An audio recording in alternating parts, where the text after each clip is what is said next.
Hey guys! So, today we're going to answer a subscriber question. And the question in question is, Frederick, how do I get better at, what was it? Webpack, Babel, NPM, and version control. So that's a very specific one, so let's get into it. Now, this question is fairly broad, and it's almost on par with the question, Frederick, how do I do professional software development, or how do I learn all these things?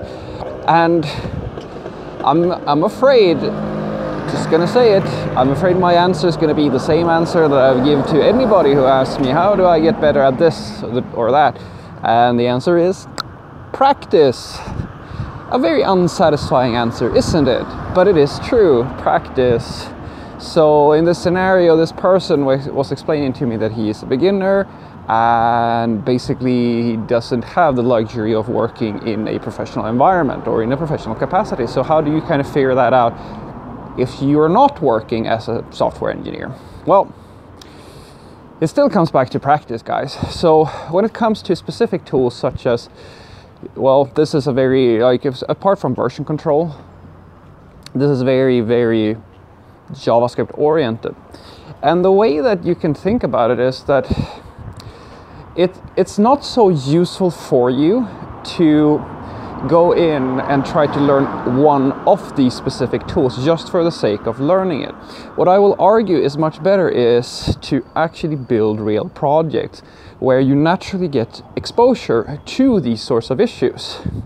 Now, examples of this is to actually have a think about, all right, what projects can you build that are actually going to naturally expose you to all of these tools? Now, if I were to just spitball a little bit here and think of a project that would give you a good understanding or naturally force you to use these sorts of tools, is, let's say that you built a web shop using React with a Node backend.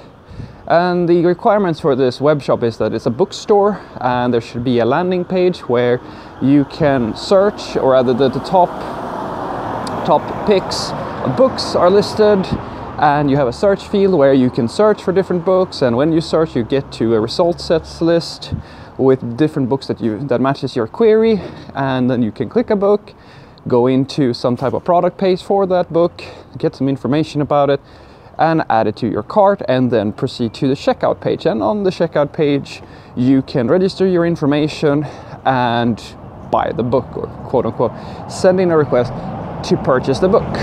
So,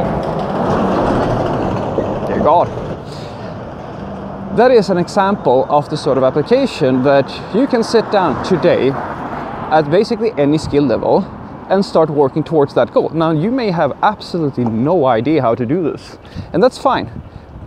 That's completely fine, because in order for you to even figure out how to build this thing, you are going to have to learn the tools that that this person has been asking about. If you want to work effectively with Node, and that is the requirement, you are very, very likely to either touch Yarn or NPM. Because what I mentioned before, like having a server and having all of these things that I've talked about, in order for you to be able to do that in a feasible amount of time, NPM is a very natural next step for you. It is very natural for you to have the thought, okay, if I need a server, then I'm going to have to look at a server-side framework or something like that, because it's probably not a good idea to just do this in vanilla Node. So what you're going to do naturally is that you're going to go out on the internet and search for server-side Node. You're going to get a few suggestions, and all of these suggestions will list different ways of installing their framework and using it. So therefore you now have to learn that framework, get that up and running. And for, say, the other requirement was that, hey, it was going to be built with React. Okay, then if it's going to be built with React, well, then Babel will very naturally come into your lap. Do you see kind of the logic here? You have set these requirements for yourself, and now you're going to build something. And during that journey, you're going to pick these things up very naturally. Webpack is very similar, where you will simply have, well, you don't have to use specifically Webpack, but if that is your requirement and that's the tool you want to learn, it makes sense, right?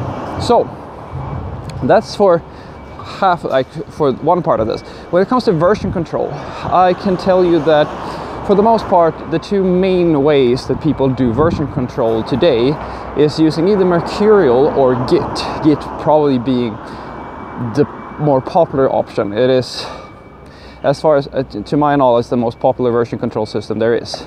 There is another one which is called Subversion as well, but that's fairly old at this point. So, how do you get better at that? Well, there's tons of tutorials, of course, and I'm assuming that you already know that the internet is full of tutorials on all kinds of things, including version control.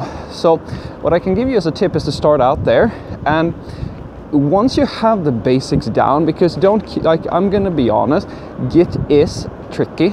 It is not this tool is very powerful. It has a lot of features, a lot of concepts, and it's not that easy to understand all of them. The basics you're going to get, I'm pretty sure, after a little bit of practice. But in order to hone those skills, I urge you to, as I said, just working on this big project is going to naturally require you to save your code, this sort of thing. And then you can look into something like Git Flow, because Git Flow is a very popular way of working within the industry, where you will get to do a little bit more advanced just by working. Well, you touch on more advanced concepts within Git by just using it. So those are my tips, guys. So just what I want you to take away from this is that whenever you have this thought, okay, how do I get better with A? How do I get better with B? You need to fundamentally start thinking about, all right, how can I build real things that makes me, or forces me basically, to use the tool that I want to get good at. Have a great day.